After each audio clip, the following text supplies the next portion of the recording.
પંજાબની ભગવત માન સરકારે 5 માર્ચે ખેડૂતોના વિરોધ પ્રદર્શન પહેલા ખેડૂત નેતાઓ સામે મોટી કાર્યવાહી કરી છે. તો મળતી માહિતી મુજબ આવતીકાલ 5 માર્ચે ચંદીગઢમાં યુનાઇટેડ કિસાન મોરચા દ્વારા યોજાનાર વિરોધ પ્રદર્શન પહેલા પંજાબ પોલીસે ઘણા ખેડૂત નેતાઓની અટકાયત કરી છે અને પોલીસે પંજાબના વિવિધ ખેડૂત સંગઠનોના નેતાઓના ઘરો પર દરોડા પાડ્યા છે. ત્યારે ખેડૂત નેતાઓની અટકાયતને લઈને લોકોએ ઘણી જગ્યાએ પોલીસ સામે વિરોધ પ્રદર્શન કર્યા છે. તો ઉલ્લેખનીય છે કે સોમવારે પંજાબના મુખ્યમંત્રી ભગવતસિંહ માન અને સંયુક્ત કિસાન મોરચાના નેતાઓ વચ્ચે થયેલી બેઠક અનિર્ણિત રહી હતી.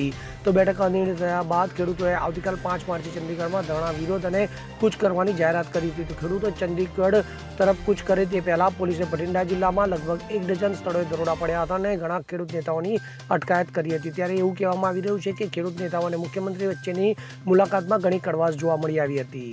Bureau report CN24 news.